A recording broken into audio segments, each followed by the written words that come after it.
Hi hello అందరికీ అమ్మవారి పూజలో పసుపాదాలు చేశాను కదా, వాటినైతే ఇంక నేను బుధవారం కదా వాటర్లో కరిగించి ఎవరో తప్పించాడు పువ్వుల మొక్కల దగ్గర అయితే వేసేసాను. తర్వాత అయితే పూజ అయితే చేసుకున్నాను అనమాట. పూజ ఇంకా తొందరగా చేసుకొని ఇంట్లో పనిచేసి రెడీ అయ్యి నేనైతే మా ఫ్రెండ్ వాళ్ళ పాప ఫంక్షన్కి అయితే వెళ్తున్నాను.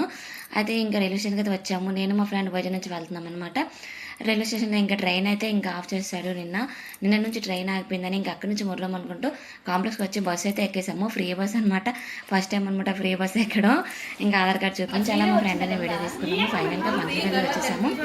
వచ్చి అక్కడ కూడా ఫ్రెండ్ మీట్ అయ్యాము. అలా కొంతమంది ఫ్రెండ్స్ వచ్చారు. మీట్ అయ్యి ఇంకా మనం భోజనం చేయకపోయిన పల్లెతో ఫోటోలు అయితే దిగాలి కదా. ఫస్ట్ వెళ్ళేసి ఫోటోలు అయితే దిగేసి తర్వాత భోజనం అయితే చేసాము. మేము వెళ్ళేసరికి 3 అయిపోయింది అనమాట. ఎందుకంటే ట్రైన్ లేట్ అవ్వడం వల్ల బస్సుకి వెళ్ళి ఇవాళ తిరగడం వల్ల మాకు లేట్ అయిందనమాట బాగా. ఇంకా అప్పుడు మేము వెళ్ళేసరికి చుట్టాలందరూ వెళ్ళిపోయారు. ఇంకా ఫ్రెండ్స్తో అలా కొంచెంసేపు మాట్లాడి భోజనం అయితే చేసాము. భోజనం చేసేసి ఒక ½ అవరే ఉన్నామన్నమాట. ఎందుకంటే Vizag to Parvathipuram 4 hour journey పడుతుంది. మళ్ళీ రిటర్న్ రావాలంటే మాకు లేట్ అయిపోతుందని చెప్పి ఇంకా అక్కడి నుంచి అయితే భోజనం చేసి రిటర్న్ అవుతున్నాము. ఇంట్లో అయితే కొంచెం మంది ఉన్నారు. ఇంకా అందరూ వెళ్ళిపోయారు అనమాట. వాళ్ళ ఫ్యామిలీ మెంబర్స్ మాత్రమే ఉన్నారు. వాళ్ళతో అలాగా సరదాగా కొంచెంసేపు ఫోటోలు దిగి వీడియో తీసుకొని రిటర్న్ అయిపోయాము. ఇంకా ఆటో ఎక్కేసామన్నమాట. అక్కడ నుంచి ఊరు నుంచి అక్కడ దానికి బాయ్ చెప్పేసి ఇంకా అక్కడి నుంచి అయితే ఆటోలో వచ్చేసాం పార్వతీపురం. లొకేషన్ అయితే భలే ఉందండి. వాళ్ళ ఊరు నుంచి పార్వతీపురం వచ్చే దారిలో క్లైమేట్ కూల్గా ఉంది. వర్షం కూడా పడింది. చాలా బాగా అనిపించింది అనమాట. కొంచెం అలా వీడియో తీసుకుంటూ ఫ్రెండ్స్తో మాట్లాడుకుంటూ పార్వతీపురం అయితే వచ్చేసాము. ఫ్రెండ్స్ కలిస్తే మామూలుగా ఉండదు కదా, చాలా హ్యాపీగా అనిపిస్తుంది. చిన్నప్పటి వచ్చి అలా మాకు వచ్చినట్టు కష్టపడి మాట్లాడుకున్నాం అనమాట. అయితే మాకు ఎక్కువ టైం లేదు. ఒక సెకండ్ కూడా వెయిట్ చేయకుండా ఫ్రెండ్స్తో అలా మాట్లాడుకుంటూ అక్కడ నుంచి లెఫ్ట్ అయిపోయి ఇంకా ఆటోలో కూడా మా సిస్టర్స్ ఫ్రెండ్స్ అందరం ఒకటేలేండి. ఇంకా మాట్లాడుకుంటూ కాంప్లెక్స్కి అయితే వచ్చేసాము. ఇంకా కొంతమంది ఫ్రెండ్స్ అయితే రాలేదనమాట.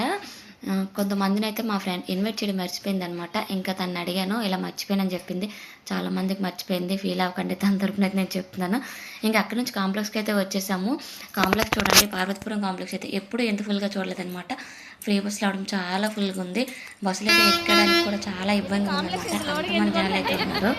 మా ఫ్రెండ్స్ సరదాగా ఇలా మాట్లాడడం చూడండి. ఫ్రీ బస్సుల వల్లనేనా ఇంటర్వ్యూ తీసుకుంటున్నాను, ఎక్కించట్లేదండి. లేడీస్ ఎప్పుడు ఎంత ఎక్కువ కనపడలేదండి కాంప్లెక్స్లోనే.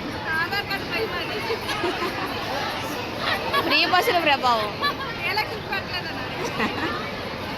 కాదు, డీలక్స్ బస్సులకి ఎందుకు ఇవ్వలేదు? ఎప్పటికి వెళ్ళిపోదాం కదా మనం కూడా. ఇంకా ఫ్రెండ్స్ కలిస్తే ఇలా చిన్నపిల్లల్లా మాట్లాడుకుంటాం అనమాట. అలా హ్యాపీగా గడిచింది నిన్న అయితే.